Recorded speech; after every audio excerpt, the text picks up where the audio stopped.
Sure. So I grew up in Danvers, so I was certainly aware of Somerville for a long time.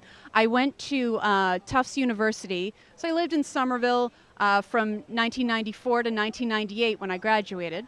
I left the state for 8 years, and I came back in 2006 to Porter Square, Somerville. Um, Went over the line to Cambridge for a handful of years, and I am about to move back to Porter Square to the very alley that I started on in 2006. I'm going to move back there in September. Right. So when I was at Tufts, for one semester, I worked at Espresso Pizza, which is in Medford. You know, Tufts is on the line, the Medford Somerville line, and Thursday night's a busy night. That's when I would work. And by the time you got done, you know, ushering the customers out the door and washing everything, it was 2 or 3 in the morning, at which point you turned to your friends who you were working with and said, let's go to Dolly's. Now, Dolly's was the last vestige of old Davis Square. It was the last truck stop in Davis Square at the time. So it was open all night. It was the only place around that I knew of where you could go at 3 in the morning and get my favorite, an onion omelet with a root beer float, because I was 19. I'm not allowed to eat any of those things anymore. I mean, if I'm correct, I think when my uncle went, so he graduated in 78, I think the Harvard Square tea stop was there, but the alewife wasn't there. I don't know if I don't think Davis Square tea stop was there.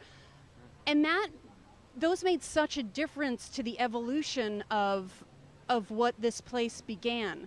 What this place became. I think he remembers Davis Square being a bunch of truck stops. So that's what it was. And now you couldn't get a truck down the street. Like it's just so different. And it wasn't a place where you'd want to hang out. You'd be like, no, I'd rather hang out in my dorm room than that dump. So different. Now I can, you know, you'd be hard pressed to find a friend who could find an affordable place in Davis Square. So I found the one realtor in Camberville who's actually I'm sorry, in Somerbridge, who's actually a nice person. It was amazing, and so she's showing me these different places, and suddenly she says, you know, I have a landlord who just did over an apartment on a place called Evergreen Square, and I thought, I lived there almost a decade ago. And I thought, oh, I don't think I want to go back to that. But I figured I'd humor her and I'd go see it. Lovely. Lovely place. And I thought, well, this is right behind that plaza where you got your Starbucks, you got the dry cleaner, you got the laundromat, you got Cumberland Farms, you got the cheapest gas in like a 15-mile radius. You know, that's why people would visit me there all the time, because they'd fill up on the gas right there. I thought, you know, I can't do better than this. This is fantastic. Where do I begin? Let me count the ways. No, Somerville is great. You know, it's one of those New England provincial things. You know, it's all so very progressive. We're all so, you know, have all these bright ideas in terms of policy and biking infrastructure, but at the same time, you know, we're all very much like, you know, our blood is in the soil of the place. You know, a lot of us are just like, oh, we're gonna die here. You know, this is my town. You know, there's this thing, like Somerville is full of people from all over the place, you know, internationally. And you talk to them, it's like, oh, where are you from? Oh, I'm from, you know, the Netherlands. Oh, that's so interesting, you know, and you find out things that you have in common with someone. And then you find someone that's just like, where are you from? Oh, I'm from Medford. And it's like, oh, really? What high school did you go to? Like, suddenly there's this sort of sharks and jets kind of like, oh, okay, did you know Bobby Halloran? Oh, he was a real jerk, or, you know, whatever. It's just kind of this, you know, flag planting, very local thing. So it's so funny how Somerville and so much of New England in particular is just, you know, so progressive and yet so totally, you know, local yokel sometimes. But I love that, you know, it's much more rooted. You know, our entire country is so transient. We move around too much. I worked for Gentle Giant Moving Company for years. They're a big Somerville business. That was like a decade of my career. Great company. But, you know, I always saw people coming back to Massachusetts. You know, and people, you find a good town, you really want to stay there, or at least stay in the region. Well, actually, I'm the co-founder of a solar panel installation startup. And we're a worker-owned cooperative. So it's kind of like workplace democracy. It's really cool. We put solar panels up on people's houses or commercial buildings. We're small. We're only 2 years old, and we're almost in Somerville. We're like 20 feet away. We're on Milton Street off of Orchard. We're at the American Friends Service Committee building, which is, it's like literally I can reach my hand out the office and touch, a blue Somerville Street sign for Milton Street as opposed to the green one on the other side off Mass Ave. Well, let's see. I generally like being a denizen of various poetry slams. I helped organize the National Poetry Slams in 2011, which was in Cambridge and Boston.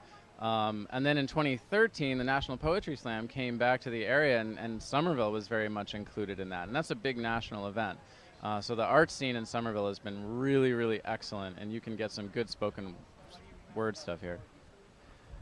Well, my sister and brother-in-law lived in a place in Teal Square off of Moore Street, Cameron and Moore Street, for a good 10 years.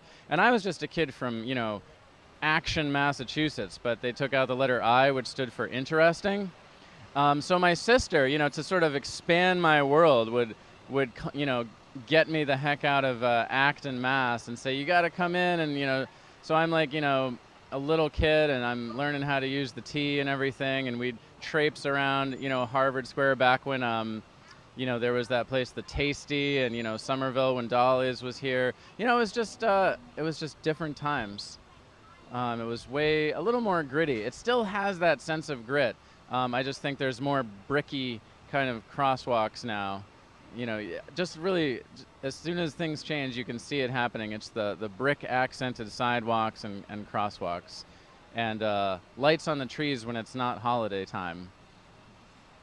That's when you know that your square is about to change. If you know Reverend Busker, Reverend Busker, Michael Sullivan? Oh, he busks around here all the time. Busker, yeah, Busker and I, you want to talk about what's online? Busker and I, this was probably around 2007, there's a tape of us in a Somerville bar dancing. No one else is dancing. I'm not sure there's even any music. And we're dancing / kicking the air, yelling, take that, Dick Cheney. What? I don't know. Here's another couple. Wait, I have a public service announcement. Okay. This is a very important about Somerville. I live in a special place in Somerville that nobody knows about. Everybody who's from Somerville, I say, where do you live? And I say, Duck Village. And they say, where is Duck Village? Nobody thinks it exists. I try to talk about the mural that's off the bike path that says, this is a real thing. I swear there's a mural that has it and everything. Duck Village is near Aeronaut Brewery now. And it's this tiny little, collection of streets that almost feels like you're on the Cape. It's just sort of really small streets and, houses that all you need is a little crabgrass. You'd think you're right on the shore. And it's quiet, even though you're like right off Washington and Somerville and Kirkland and Beacon and all that. And it's where people used to go to duck the authorities during Prohibition. And so there were speakeasies and brothels and illegal distilleries. And, if the walls of my house could tell stories, I can only imagine. But nobody knows about Duck Village. It's like the best kept secret of Somerville. That's the best story we have. So, 97, 98. I'm living in an apartment with obviously 5 roommates because I'm a senior at Tufts. And every weekend or every Thursday or Friday or whatnot, we'll go down to Davis Square and hang out. There's a brand new bar called the Joshua Tree, so that's a big deal. So, but it gets tedious after a while. So I got a couple of friends from high school call me up and they say, hey, we'll come visit you at your apartment. And I said, this is great. And they showed up and I'm hanging out with them. And I said, thank God. I said, thank you for rescuing me from this, this trek that we do every weekend to Davis Square. It was just getting tiresome, right? My friends come home. A couple of my friends, in true Tufts form, all of my friends were from like Arlington, Belmont. I was like practically a foreigner from Danvers. It was just like, Tufts was still just a bunch of townies at that point. So my friends come back and I'm like, how was your, millionth boring weekend in Davis Square? Good Will Hunting had basically just come out. Those worthless pieces of crap saw Matt Damon at the Joshua Tree. Got pictures of him. This is a baby-faced Matt Damon. He had he hadn't even won his Oscar yet, so and not just like with like not even just like a picture across the bar. Oh, they got an arm around him. They were doing a selfie before a selfie was even a thing. Favorite Matt Damon. Do you think they hit the payphone and called me? They're dead to me. Here's one other. So I had a crew of like, I want to say there were like 7 of us girls who hung out all the time. And the leader was my friend Eileen. And Eileen says one night, she says, you know what, let's dress up in our nicest dresses, which, you know, wasn't much, but whatever. And we'll go out and we'll have a nice dinner and pretend to be classy. And I knew where this was going. We all knew where this was going. It was going straight into a pub crawl. So we go out in our nice dresses and we have dinner, and then of course somebody's like, hey, you know what, we should do a pub crawl. This is in Davis Square. I don't remember where we went, but it was a restaurant near Davis Square. And I'm thinking, well, this is terrible because, you know, they're all going to be drinking and we're going to go from nice dresses to sloppy pretty quickly. The trick was, I didn't drink.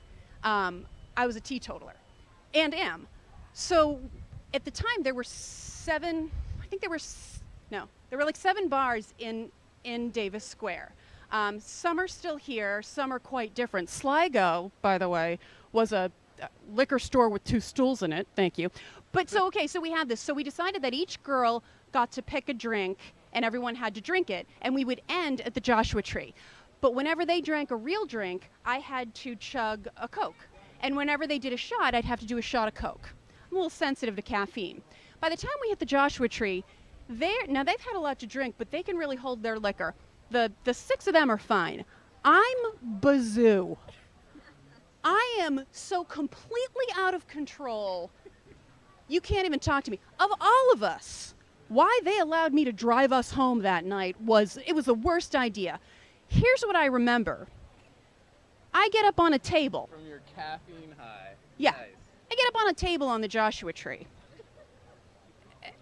You're welcome, Joshua Tree. I was awesome. Plus, again, we're in dresses. Maybe my dress went over my head. I don't know. I was busy being awesome. I was bodily removed. Bodily. I weighed 8 pounds. Was that necessary? I was bodily removed from the Joshua Tree. The word went around to my friends, where one of us just got kicked out. We got to go home. Who was it? It was Jen Bernardi. They're like, isn't she stone cold sober? of all of us, really? I've never been back. I improved that bar exponentially. Don't drink Coca-Cola, kids. Don't ever go there. Stick to your guns.